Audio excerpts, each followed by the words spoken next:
Jake Palmer walked into the diner, soaked from head to toe, and exactly 5 minutes late. He barely managed a single breath before being fired on the spot, right in front of dozens of customers sitting in silence, witnessing everything. No one said a word. No one dared to intervene.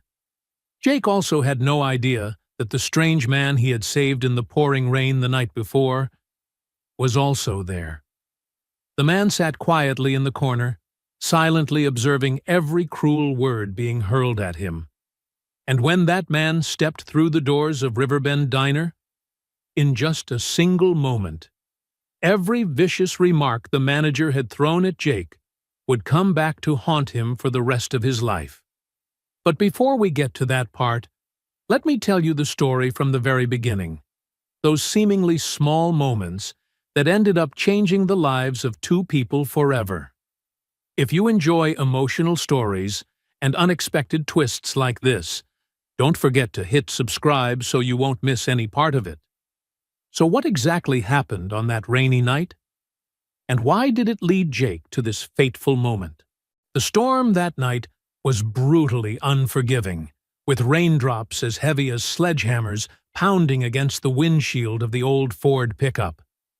Jake Palmer gripped the steering wheel tightly, the sleeves of his white uniform shirt still damp from the coffee spill earlier that evening. The wipers worked at full speed, screeching with an irritating rasp, yet they only allowed him to see a few meters of road ahead. 11 at night. Riverbend Diner had closed late today because a tour group had stopped by at the last minute. Jake had served them with his usual friendly smile, even though his mind kept wandering to his 6-year-old daughter waiting at home with the neighbor. Lydia was probably asleep by now, but even so, he needed to check if everything was all right. This week, his paycheck would be just enough to cover the rent, as long as nothing unexpected came up, as long as the car didn't break down, as long as Lydia didn't get sick. Too many ifs in the life of a single father. Jake sighed and rubbed his eyes with the back of his hand. 2 years. It has been 2 years since Sarah passed away in a car accident. 2 years of being both mom and dad, juggling bills and rocking his daughter to sleep when she cried for her mother. Sometimes he wondered if he was doing enough, but he could only keep going. The headlights cast their beam forward, illuminating the rain-soaked oak trees lining the road. The drive home through the Cincinnati suburbs was empty at this hour. Too empty. So empty that when he noticed something strange ahead, his heart thudded harder. A shiny black sedan sat crooked on the roadside, its hazard lights blinking weakly through the thick curtain of rain. The hood was wide open, thin streams of smoke drifting upward before dissolving into the cold wind. And standing beside the car was an older man with silver-gray hair plastered to his head, his black suit soaked through, one hand gripping the side of the car for balance. No umbrella, no help. Just an old man staring down at his phone, his face tight with worry beneath the dim sweep of the headlights. Jake hit the brakes, the truck skidding slightly on the slick pavement. His rational mind whispered, "It's late. Lydia's waiting at home. This is a deserted road. You don't know who he is." But then he saw the man's shoulders trembling, saw his fingers struggling with the phone screen, only to find no signal in this area, saw a human being who genuinely needed help. Jake remembered the night Sarah had her accident. Had someone stopped to help her? Had someone stayed with her during those last minutes? He would never know the answer, but he knew he wanted to be that person for someone else. He pulled over and lowered the window halfway. The smell of wet asphalt and engine oil drifted into the cab. "You all right, sir?" His voice carried through the sound of the rain. The man jerked slightly and turned, squinting through the water. On his wrinkled face was a mix of astonishment and the guarded caution of someone suddenly seeing light in the dark. "My car died," he said, his voice trembling slightly. "No tow truck is answering, and I think I got lost." Jake studied him for a moment. The suit, expensive but now soaked. The polished leather shoes are now covered in mud. Clearly a successful man, but right now he looked no different from a helpless old soul stranded in the storm. Jake opened the door. "Get in. Another few minutes out here and you'll freeze." Franklin Spencer stood in the rain, staring at the beat-up pickup and the young man inviting him inside. Every life lesson about caution around strangers echoed through his mind. Who was this man? Why did he stop? Was this safe? But then a cold gust blew past, making him shiver violently. His wetsuit clung to his skin, his shoes icy with water. His phone still had no signal. It had been 45 minutes since the breakdown, and not a single other car had passed. Maybe sometimes people simply had to trust the kindness of strangers. Franklin stepped forward, opened the door, and slid into the passenger seat. Water dripped from his clothes onto the worn leather, leaving dark patches. Inside, the temperature was warmer thanks to the old heater humming at full power. "Thank you," Franklin said, his voice still trembling.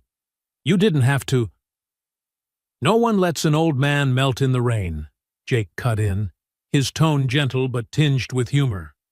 "I'm Jake Palmer." "Franklin Spencer," the man replied, extending a hand. His hand was ice-cold, but the handshake was firm. Jake pulled the truck back onto the road. Rain hammered the roof in a steady rhythm, almost hypnotic. In the small cabin, the two strangers sat in silence for a while. The kind of silence where you're not sure what to say, but also don't feel uncomfortable. "Where were you heading before the car broke down?" Jake asked, without shifting his eyes from the road. "A meeting, out of town. It ended later than expected, and then I got caught in this storm." Franklin sighed. "I thought I knew a shortcut. Turns out it was the long way." "GPS lies sometimes," Jake said with a small smile. They drove through the empty suburban streets, where the streetlights flickered weakly. A few houses still had lights on, but most were dark. This wasn't a fancy neighborhood, just small apartments and old row houses, but there was a certain warmth in how people lived here. Jake stopped in front of a 3-story apartment building with faded cream paint. "This is my place," he said. "There's no hotel nearby at this hour, and it's still pouring out there. You can stay the night. I'll call a tow truck for you in the morning." Franklin stared at him, surprised. "Are you sure?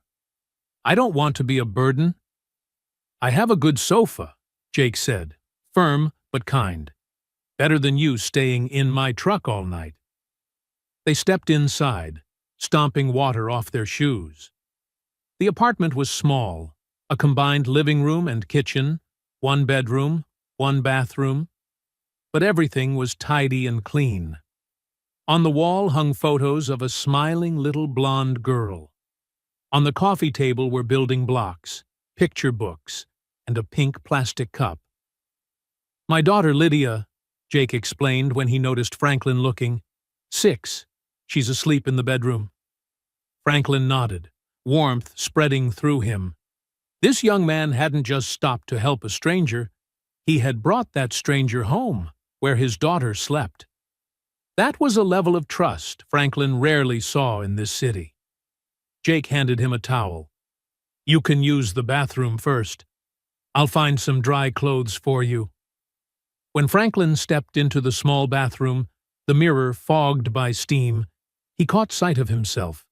A drenched old man, looking pitiful. But in his eyes, he saw something he hadn't felt in a long time. Genuine emotion stirred by an act of kindness. 20 minutes later, Franklin sat on the sofa wearing Jake's oversized athletic clothes. In his hands was a steaming bowl of instant soup, its aroma filling the small room. Jake sat on the chair beside him, holding his own bowl, but he looked exhausted from the long day. I truly appreciate this, Franklin said sincerely. Not everyone would do what you just did. Jake shrugged. Just doing the right thing. But not everyone does the right thing, Franklin said pointedly. Especially these days. They were quiet for a moment, the rain now softer against the window. Franklin took a sip of soup, then asked, "What do you do, Jake?" "Waiter at Riverbend Diner," Jake replied. "Been there 4 years. Not a dream job, but it pays on time and lets me spend time with my daughter." "And your wife?" Jake fell silent, sadness flickering across his eyes. "She passed away 2 years ago, car accident. Since then, it's just me and Lydia." Franklin felt something tighten inside his chest. "I'm very sorry." "It's all right," Jake said, though his voice wavered. "We're learning to keep going. Lydia, she's everything." Franklin looked at the young man, tired face, yet still a light in his eyes. He had lost his wife, raised a child alone, worked tirelessly, yet still stopped to help a stranger in the rain. That was the kind of person Franklin hadn't seen in a long time in his ruthless business world. "And you?" Jake asked, shifting the topic. "What do you do?" Franklin hesitated. He was used to introducing himself with titles, companies, and achievements, but tonight, none of that felt important. "I'm in business," he said simply. "Own a few companies. Had a meeting about a new deal today." "Sounds important." "It is," Franklin nodded. "But I'm starting to realize that sometimes the most important things aren't the numbers or the contracts." Jake smiled faintly. "Lydia teaches me that every day." They talked for a while longer, small stories about life, struggles, and simple joys. Franklin spoke about how he had been so busy that he forgot what connection felt like. Jake told him about Lydia learning her first letter, about how she asked why her mom never came home. When the clock struck 1 in the morning, Jake stood. "You should rest. I'll get you a blanket." "Jake," Franklin called softly. "Thank you. Not just for helping me, but for reminding me that good people still exist." Jake nodded, warmth in his eyes. "Sleep well, Mr. Spencer." When Jake woke at 5:30 a.m., the sky was still dark. He was used to waking early. He needed to prepare breakfast for Lydia before school, then get to the diner for the morning shift. He tiptoed into the living room, careful not to make noise. But the sofa was empty. The blanket is neatly folded. And on the coffee table, a small note lay waiting, handwritten, "Jake, thank you for seeing me as a human being, not a burden or a frightening stranger. Last night, you reminded me of values I had nearly forgotten. I will never forget this kindness. Franklin Spencer." Jake smiled softly and tucked the note into his pocket. He didn't think much about whether he would ever see the old man again. It was simply a good deed done, and life would go on. He had no idea that in less than 24 hours, Franklin Spencer would walk into Riverbend Diner. And everything would change. That morning, everything seemed to go wrong from the moment Jake opened his eyes. Lydia woke up with a soft cough, her face flushed. Jake placed his hand on her forehead, warm, but not enough to be considered a fever. She insisted on going to school because there was an art test that day, and she'd been practicing for all week. "Dad, I can draw the horse really well now," Lydia said, her eyes sparkling. "I can't miss it." Jake sighed, brushing his daughter's hair. "All right, but if you feel unwell, you have to tell your teacher, okay?" After dropping Lydia off at Mrs. Wilson's house, the kind neighbor who helped Jake watch Lydia every morning before the school bus arrived, Jake drove back toward the diner. But that was the day the old Ford decided to turn on him. It sputtered, coughed a few times, and then died. "No, no, no," Jake tapped lightly on the dashboard. Don't do this to me today." 15 minutes and countless attempts to restart it later, the engine finally turned over. But now, Jake was late. Very late. Jake burst into the diner at 7:10 a.m., 10 minutes past his scheduled start time. His shirt was partially damp from the morning drizzle, his hair disheveled. The door chime rang, and instantly every pair of eyes in the diner turned toward him. The morning atmosphere at Riverbend Diner was usually noisy with chatter, the sizzle of frying pans, and the aroma of toast and freshly brewed coffee. But right now, everything suddenly went silent. Behind the register, Shane Bowers was waiting. The diner's manager, 40 years old, hair slicked back to a glossy sheen, his black suit always perfectly pressed. His hard features looked even colder than usual. "Palmer," Shane called his name, his voice loud enough for the entire diner to hear. "Do you own a watch?" Jake swallowed, trying to steady the tremor in his voice. "I'm sorry, Mr. Bowers. My car broke down and—" "I don't care," Shane cut him off, stepping out from behind the counter. His black leather shoes clicked against the tiled floor, each step like a sentence being handed down. "You think your time is more valuable than our customers' time?" "No, sir, but—" "But what?" Shane held out a hand, his voice rising. A few customers at nearby tables turned to look. "You're late. That's the only fact I need." Jake felt his face burn. He glanced around the diner. Colt Ramsey, the cook, stood frozen by the stove, still holding the stirring spoon, but not daring to move. Emma Briggs, the morning shift waitress, stood in a corner, her face pale, eyes full of worry, but silent. "Mr. Bowers," Jake tried to keep his voice calm, "I'm truly sorry. Last night, I helped a man who was stranded in the rain, brought him home. This morning, my car—" "Oh, that's wonderful," Shane sneered. "So you're a hero now, Palmer? Very admirable. But do you know what isn't admirable? Abandoning your job for some touching story." Jake bit his lip. "I didn't abandon it. I was only—" "10 minutes," Shane interjected. "In that time, we had 3 tables waiting. Emma had to serve everyone alone. And you? Where were you? Playing the Good Samaritan?" The customers began exchanging looks.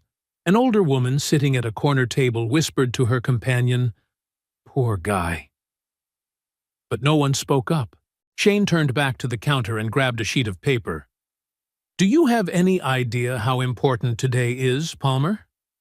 Jake shook his head, a sense of dread building inside him. "Today, the actual owner of Riverbend Diner will be visiting," Shane said, his voice icy. "He's owned this place since last year, but has never come by. And now, for the first time, he wants to see how the diner runs. I need everything perfect. Perfect." Shane stepped closer to Jake, lowering his voice, though it was still loud enough for everyone to hear. "And you think I'm going to let some chronically late, irresponsible guy like you ruin my first impression on the owner?" "Mr. Bowers, please give me a chance," Jake said, his voice almost pleading. 4 years. I've worked here for 4 years. I've never skipped a shift without notice, never complained. This is the first time "The first time is also the last time," Shane cut him off. He pointed to the apron hanging behind the counter. "Take off the apron. You're fired." The words hit like a bolt of lightning. Jake stood frozen, unable to believe his ears. "You can't—" "I can, and I already did," Shane said coolly, turning back to the counter. "Hand over the apron, then get out of my diner." Inside the diner, not a sound. The sizzling from the pan had stopped. Even the background music seemed to fall silent. Only Jake's heavy breathing and the pounding of his heart in his chest remained. Jake untied the apron, his hands trembling. He laid it on the counter, trying to keep his composure even as he felt shattered inside. 4 years. 4 years of hard work, sweat, smiles for customers, and extra late-night shifts for a bit more pay. All gone in an instant. "I hope you find another job, Palmer," Shane said with a fake sympathetic tone. "But a word of advice? Next time, care more about your job than about playing hero." Jake didn't respond. He turned and walked away, each step heavy. As he passed the tables, some customers looked at him with pity. Others quickly looked away. Emma stood in the corner, eyes brimming with tears, but she didn't dare say a word. The door chime rang as Jake stepped outside. The drizzle was still falling. Cincinnati's Monday morning sky was gray and cold. Jake stood on the sidewalk, looking back at the diner through the glass window. He saw Shane laughing and saying something to Colt, looking satisfied, as if firing someone made him feel more powerful. Jake wiped the water from his face. Or were those tears? He wasn't sure. All he knew was that he had just lost his job, lost his only source of income. And Lydia. What would Lydia eat next week? How would he pay the rent? He started walking, shoulders slumped, dragging his feet along the wet pavement. He didn't realize that across the street, a black sedan was parked quietly, and the man inside was watching everything. Franklin Spencer's grip tightened on the steering wheel, his teeth clenched. He had seen it all. Seen how Shane Bowers humiliated Jake in front of everyone. I saw how no one spoke up for him. I saw Jake walk out like a broken man. Franklin looked up at the sign above the diner. Riverbend Diner. He smiled faintly. A cold, determined smile. "So, this is where you work," he murmured. "And this is how they treat you." He checked his watch. 12:30 p.m. Right on time. Franklin Spencer had owned Riverbend Diner for a year, having bought it from the previous owner as a small investment in his vast portfolio. He had never visited, leaving management in the hands of Shane Bowers, a man with an impressive track record in terms of numbers. But now, Franklin realized numbers weren't everything. He dialed a number. "Nolan, it's me. I need you at Riverbend Diner. Immediately. Bring a hidden camera, recording equipment, and get ready to investigate a man named Shane Bowers. I want to know everything." He ended the call and looked back at the diner. "You saved me last night, Jake," Franklin said to himself. "Now it's my turn." And with that, Franklin Spencer stepped out of the car, adjusted his tie, and walked into Riverbend Diner. The show was about to begin. The door chime rang as Franklin Spencer stepped into Riverbend Diner at exactly 12:30 p.m. The midday sunlight streamed through the windows, casting golden patches of light across the glossy tiled floor. The smell of toasted bread, bacon, and coffee filled the air. The diner was fairly crowded at that hour.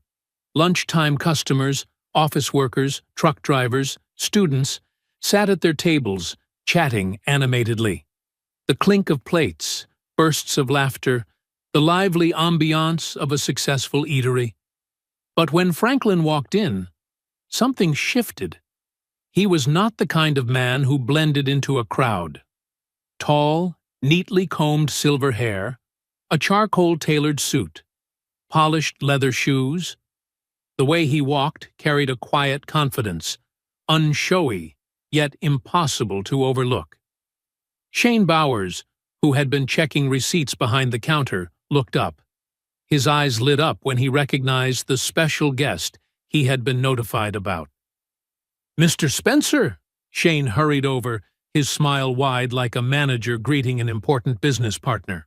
"Welcome to Riverbend Diner. What an honor." Franklin gave a small nod but didn't smile. His eyes swept across the diner, into the kitchen where Colt was flipping pancakes, toward Emma serving a table near the window, into each corner as if assessing every detail. "Everything looks clean," Franklin said calmly. "And busy." "Yes, sir," Shane nodded enthusiastically. We always maintain the highest standards. Efficient, professional, no mistakes. No mistakes? Franklin repeated, emphasizing the words slightly. Interesting. Shane didn't catch the undertone. Yes, sir. I run a tight operation. I don't allow anyone to damage your reputation. Franklin walked slowly to the counter, running his fingers lightly across the polished chrome surface. Speaking of that, I heard someone was fired this morning. Shane stiffened, but regained his composure quickly. Ah, yes, Jake Palmer. He's always late, lacks discipline. I can't let someone like that ruin the diner's image, especially on the day of your visit. How late was he? Franklin asked, still calm, but there was something sharper in his tone. 10 minutes, sir. But in business, time is— I know what time is, Franklin cut in, his voice a touch colder. Jake Palmer. How long has he worked here? Shane hesitated. 4 years, sir. 4 years, Franklin repeated. And this was his first time being late? Shane swallowed. Not exactly. I mean, maybe there have been a few times. Yes or no? Franklin asked directly, looking him in the eye. All right, maybe this was the first, Shane admitted, voice trembling slightly. But rules are rules, sir. I can't make exceptions. Franklin nodded slowly, then walked around the diner. He stopped at the counter where Colt was preparing a dish. You're the cook? Franklin asked. Colt Ramsey, a big man with a beard and hands scarred from years in the kitchen, nodded. Yes, sir. Colt Ramsey. Jake Palmer. Do you know him? Colt glanced at Shane, then back at Franklin. Yes, sir. Jake is— he's the best here. Shane jumped in quickly. Colt is exaggerating, sir. Jake is just— I'm speaking to Colt, Franklin said firmly. Shane fell silent instantly. Colt swallowed and continued. Jake never complains, always shows up on time. He treats customers better than anyone, always smiling even when he's exhausted. This morning wasn't fair to him. Not fair? Shane snapped, voice rising. Colt, you'd better watch what you— That's enough, Franklin said. Not loudly, but with enough weight that Shane shut his mouth at once. He turned toward Emma, who stood in the corner holding a small bouquet. And you? What do you think of Jake Palmer? Emma, the young girl with neatly tied brown hair and red, tearful eyes, looked down at the floor. Jake is the best person I've ever worked with. He taught me everything when I started. He always shielded me when customers were harsh. Shane tried to intervene. Sir, everything they say is emotional nonsense. Numbers matter. And— Franklin turned toward him, his stare icy enough to silence him. Call Jake Palmer back, Franklin said. Shane's mouth fell open. Sir? Call Jake Palmer back, right now. But sir, I just fired him. And I'm asking you to call him back, Franklin repeated, his tone no longer patient. Or do you need me to explain it more clearly? Shane gulped, sweat beginning to form on his forehead. Yes, sir. I'll call him right away. Jake was sitting in his truck, his hands trembling around his phone. He had just called Mrs. Wilson, telling her he might pick Lydia up late today because he needed to look for a job urgently. The kind older woman reassured him that it was fine. But Jake was anything but fine. His mind swirled with images of unpaid bills, an almost empty fridge, and Lydia's shoes, now too small, he still couldn't afford to replace. His phone rang. Unknown number. Jake hesitated, then answered. Jake Palmer? Shane Bowers' voice came through, void of arrogance this time. Instead, he sounded anxious. Yes? You need to come back to the diner.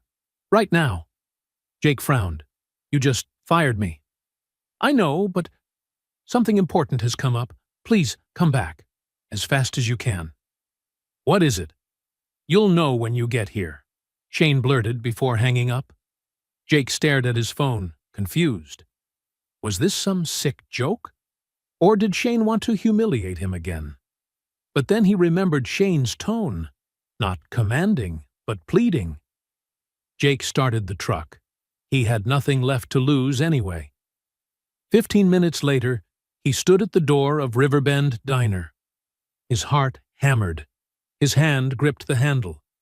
He took a deep breath and pushed the door open. The chime rang. Everyone in the diner looked up. Jake walked in, eyes scanning the room, confused by the tense look on Shane's face, and by the presence of a stranger. No, wait, not a stranger. It was Franklin Spencer. Jake froze. The old man from last night, the man he rescued in the storm, was now standing there in a refined suit, carrying himself with total authority. No trace of the helpless elderly man remained. Before Jake stood a powerful businessman. "Jake," Franklin smiled lightly and stepped forward. "Thank you for coming back." Mr. Spencer?" Jake stammered. "What are you doing here?" Franklin didn't answer immediately. Instead, he turned to face the entire diner. His voice rang out clear and firm. "Allow me to introduce myself. My name is Franklin Spencer, the owner of Riverbend Diner." A wave of whispers rippled through the diner. Customers exchanged surprised looks. Emma's mouth dropped open. Colt dropped his spoon in the kitchen. And Jake? His head spun. You're the owner?" "That's right," Franklin nodded. "And last night, you rescued me when I was stranded in the rain. You didn't know who I was. You didn't care whether I was rich or poor. You simply saw a human being who needed help." Franklin turned toward Shane, his eyes icy enough to cut glass. "And this morning, you fired that man because he was 10 minutes late, after a night spent helping a stranger." Shane's face drained of color. "Sir, I didn't know. If I had known it was you—" "If you had known, would you have acted differently?" Franklin asked sharply. "That is precisely the problem, Mr. Bowers. You only respect people with power, not people who deserve respect." Shane opened his mouth, but no words came out. Franklin stepped beside Jake and placed a hand on his shoulder. "Jake Palmer, you reminded me of something I nearly forgot in the business world. Selfless kindness, unconditional decency. Therefore, I am making this decision publicly." He turned to the entire diner. "Jake Palmer is reinstated immediately.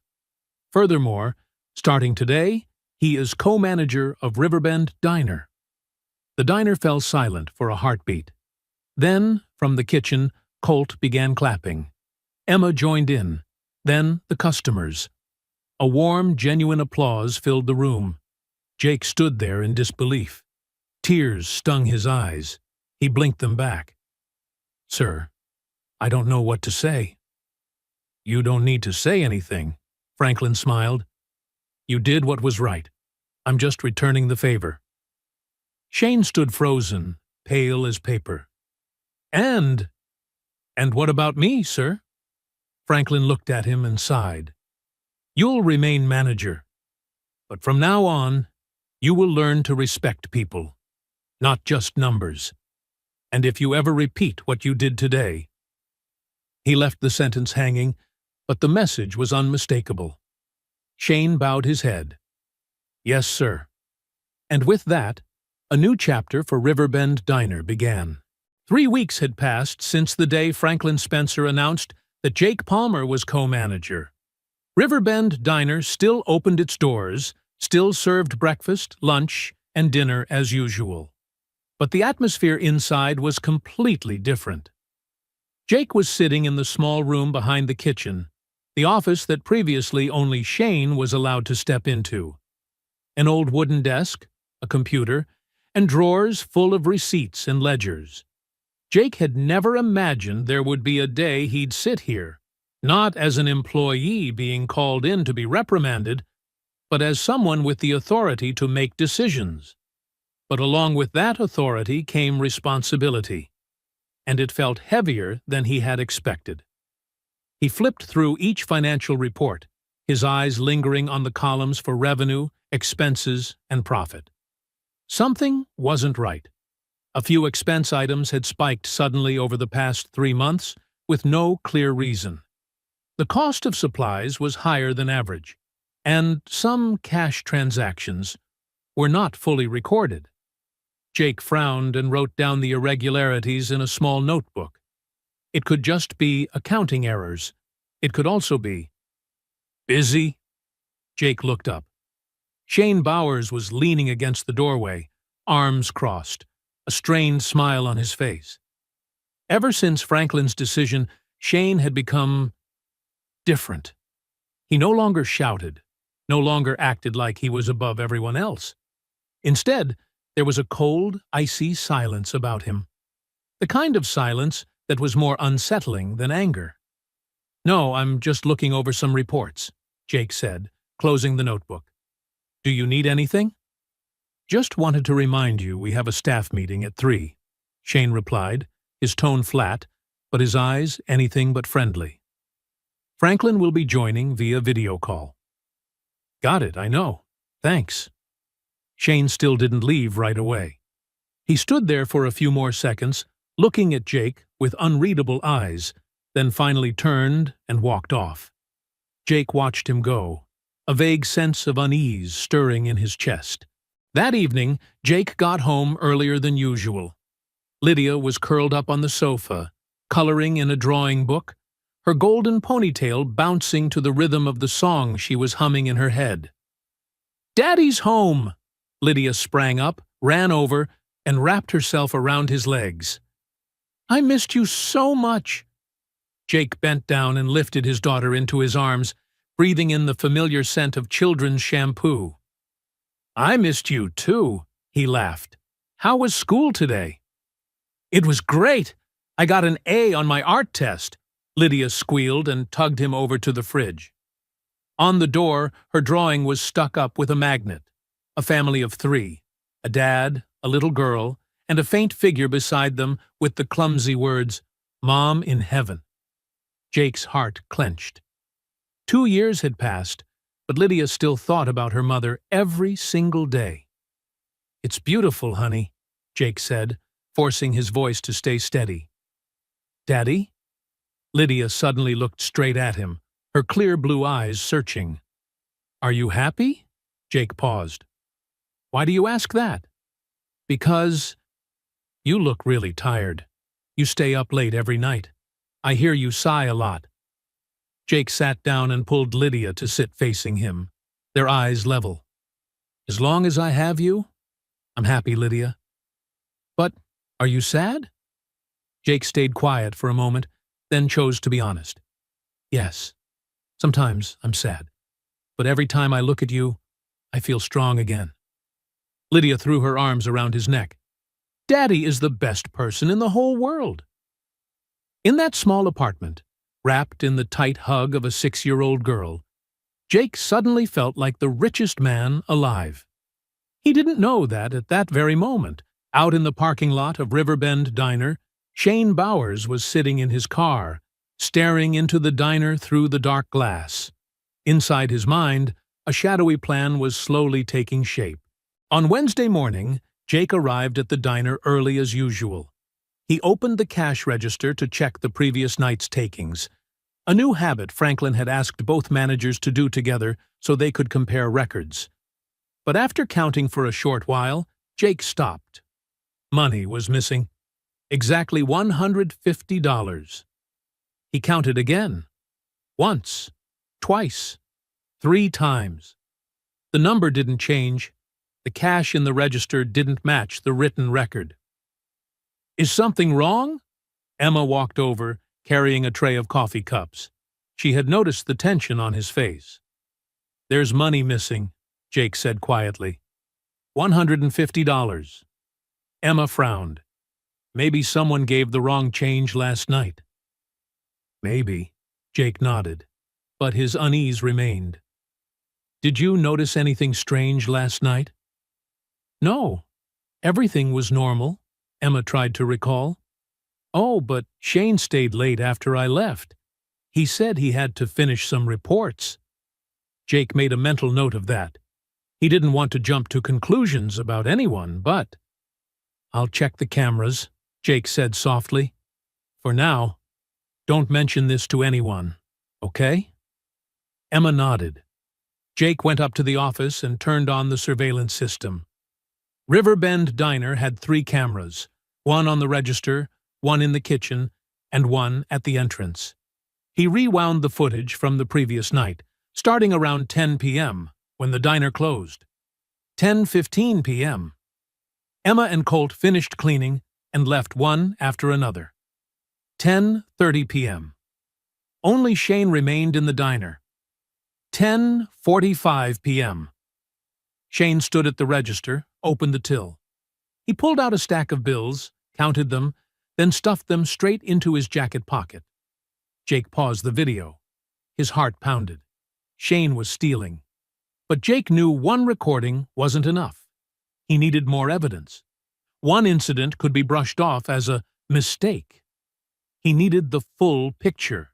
Jake called Franklin, not from the office, but from the parking lot, where no one could overhear.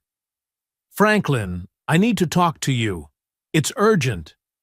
On the other end, Franklin's voice was still calm, but clearly focused. What's going on, Jake? Cash is missing, and I have video of Shane taking money from the register. There was a brief silence. Then Franklin exhaled slowly. Are you sure? I watched it 3 times. It's him. All right, Franklin said. Don't do anything yet. Don't confront him, and don't mention this to anyone. I'll send someone down. And Jake? Yes? Be careful. If Shane senses you're investigating him, he might do something reckless. The call ended. Jake stood in the freezing Cincinnati morning air of the parking lot, a thick fog of unease settling around him. 2 days later, a man walked into Riverbend Diner at 11 a.m. He was tall, with short-cropped hair, wearing a black leather jacket and jeans. At first glance, he looked like any other passerby, but the way he watched everything, the sharp, steady eyes, the deliberate movements, the way he noted every detail, made it clear he was not just a casual customer. He chose a corner table, ordered a cup of coffee and a sandwich. The whole time he quietly observed. The way Shane moved around, how he spoke to staff, how often he touched the cash register. This was Nolan Gray, the private investigator Franklin had hired. Franklin had already told Jake about him. Jake knew Nolan was there, but no one else in the diner knew anything. Not even Shane. Nolan stayed for 2 hours before leaving, but he didn't go home. That evening he came back and sat somewhere else. The tiny camera hidden in his jacket recorded every movement, every gesture. On Friday evening, Franklin arranged to meet Jake at a nearby cafe. Nolan was there as well. We've got enough, Nolan said, opening his laptop. On the screen were a series of videos and stills. Shane opening the register, taking money, altering numbers, changing records. Not once, but at least 8 times in the past 3 months. The total amount he's taken is estimated at over $3,000, Nolan concluded. Jake let out a long breath, a mix of anger and disappointment. His salary isn't low. Why would he do this? Franklin shook his head slightly. Not everyone steals because they need money, Jake. Some do it out of greed. Some do it for the feeling of power. Shane got used to controlling everything here. When you became co-manager, he lost part of that control. This is how he tried to take it back. So what do we do now? Jake asked. Franklin looked at Nolan, then back at Jake. We confront him, but not in private, in front of the whole staff. I've already called the police. Jake swallowed. When? Monday morning, Franklin replied. "I'll fly to Cincinnati. We're going to put an end to this."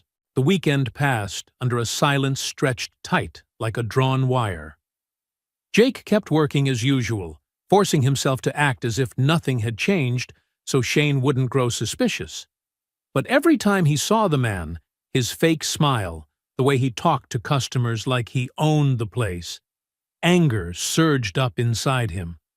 On Sunday night, Jake could barely sleep. He lay staring at the ceiling, his mind spinning with scenarios. How would Shane react? Would he confess? Or deny everything and try to pin it back on Jake? A soft knock on the door pulled him out of his thoughts. "Dad?" Lydia's voice came. "Come in, sweetheart." She opened the door, clutching her teddy bear, shuffling over to the bed. "I can't sleep."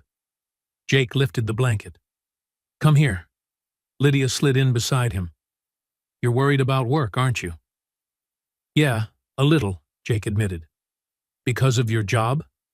"Yeah, that too." Lydia was quiet for a moment, then said, "Mom used to say that when you're worried, you just have to look up at the stars and remember she's up there watching you." Jake's chest tightened. She was right. She's watching you too, isn't she? Jake gave a sad smile. "I'm sure she is." The two of them lay still like that until Lydia drifted off, still hugging her teddy tightly. Jake looked at his daughter and whispered softly, "Sarah, do you see this? I'm trying to do the right thing. For her. For our family." In the darkness, a delicate sense of peace seemed to settle over the room, as if someone were gently placing a hand on his shoulder, saying, "Keep going. It's going to be all right." Monday morning was coming, and with it, the moment everything would change. Monday morning, Riverbend Diner opened like any other day. Customers came and went, placed orders, ate breakfast, and chatted noisily. No one knew that in just a few hours, everything in the diner would be turned upside down. Jake arrived at 6:30, earlier than usual. In his pocket was a USB drive containing all the video evidence. Franklin would arrive at 9. The police had already been notified and would show up at 9:30. Shane appeared at 7. He greeted Jake perfunctorily, then went straight into the office, completely unaware of the storm about to hit. Colt and Emma arrived afterward. Colt glanced quickly at Jake's face and clearly saw the tension there. "You okay?" Colt asked quietly. "I will be," Jake replied. "Today is going to be a long day." At 8:45, Franklin Spencer walked into the diner. He wore a neat gray suit, his expression grave and serious. Walking beside him was Nolan Gray, holding a briefcase. Shane, who was standing at the counter, jumped when he saw Franklin. "Mr. Spencer, I didn't know you were coming today," Shane said, trying to keep his voice steady. "I didn't announce it," Franklin replied, his tone cold. "Jake, call all the staff out here, right now." 5 minutes later, the entire Riverbend Diner staff, Colt, Emma, and 2 part-time employees had gathered in the service area. The customers in the diner sensed the heavy atmosphere, gradually stopped eating, and turned to watch. Franklin stood in the middle, Jake beside him. Shane faced them, his face gradually turning pale. "I'm here today to deal with a serious matter," Franklin began. "For the past 3 months, Riverbend Diner has repeatedly lost cash in mysterious ways. At first, we thought it was an accounting error. But, after investigating, we discovered this is not an error." Shane swallowed hard. "Sir, what exactly are you implying?" "I'm not implying anything," Franklin said flatly. "I'm accusing.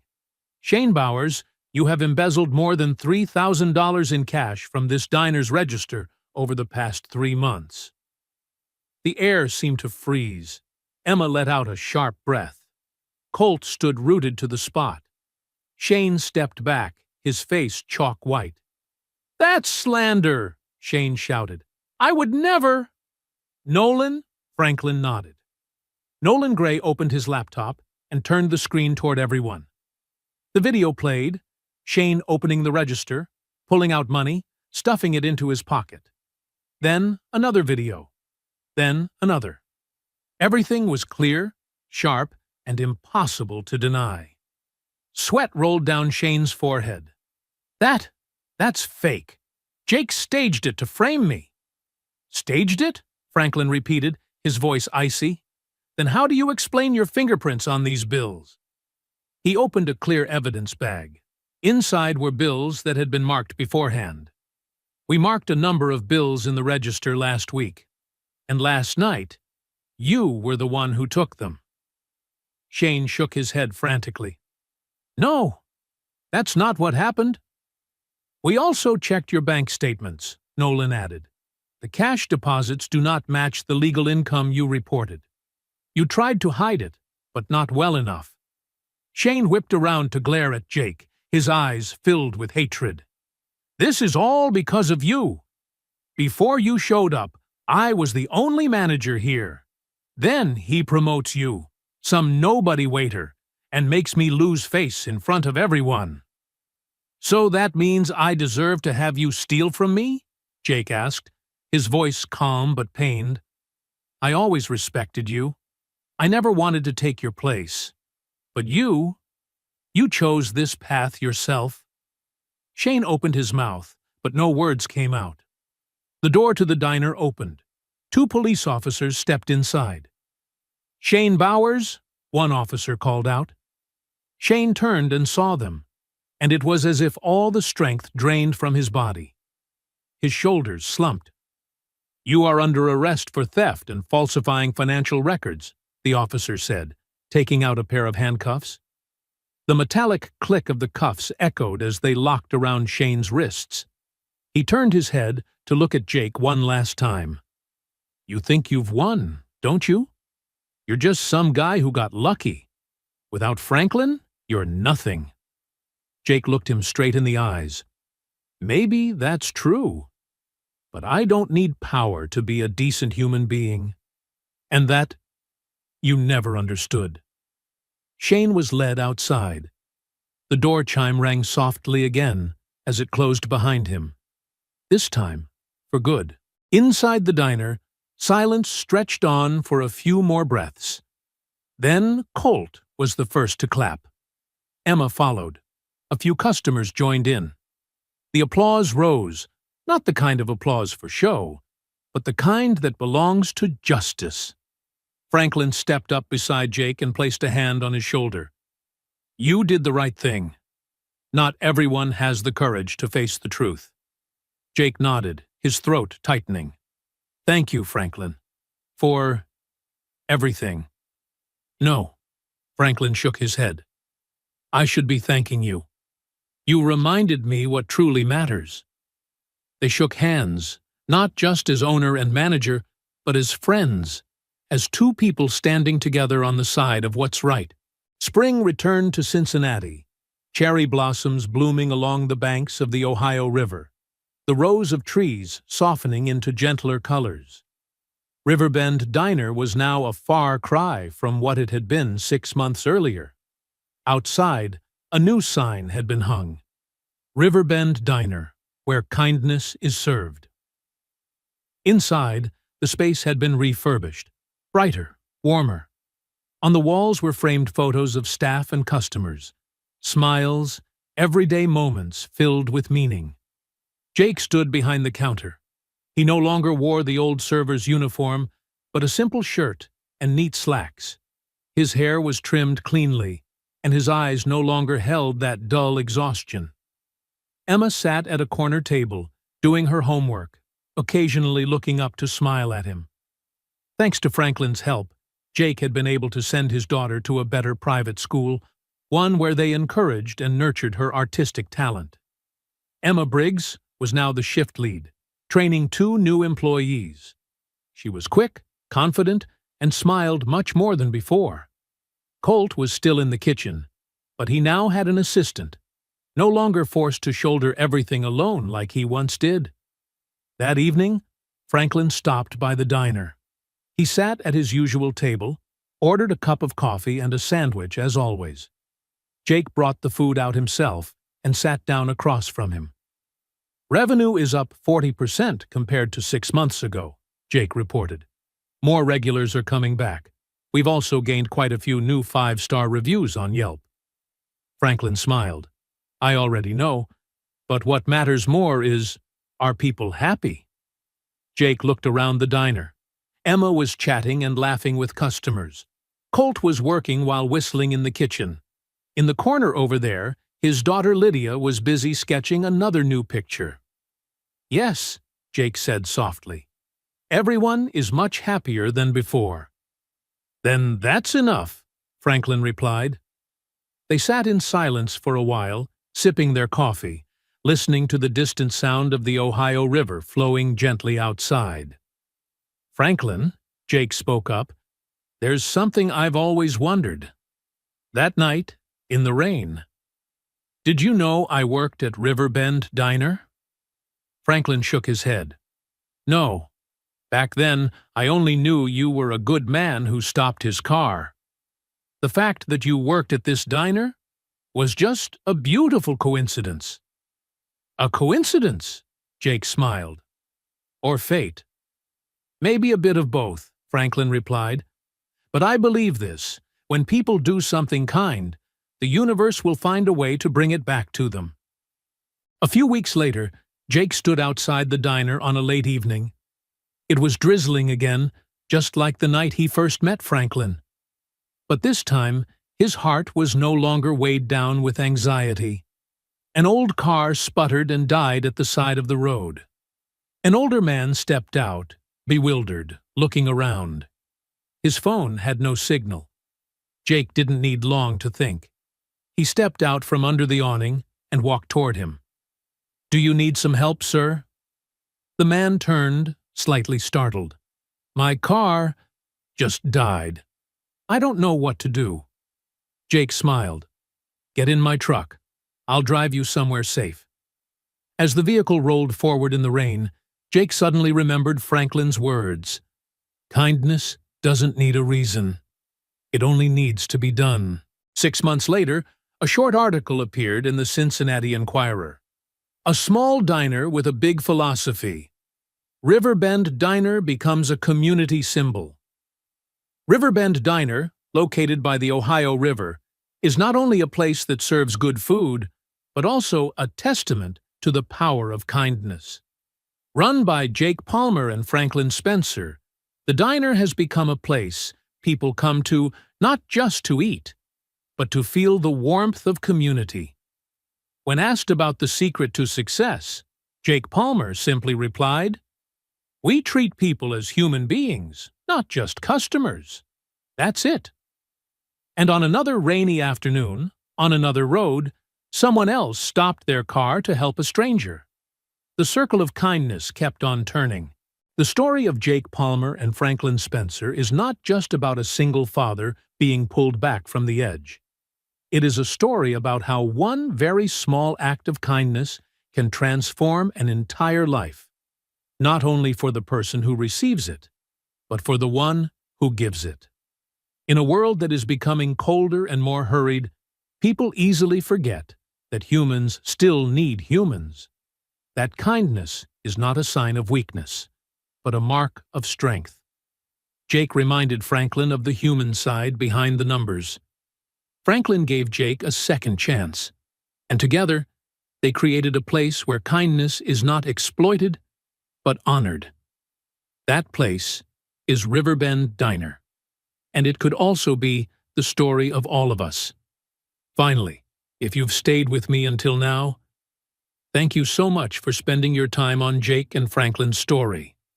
If you believe, like I do, that even one small act of kindness can change the course of a life, then please don't leave in silence. Hit subscribe so you don't miss the next stories.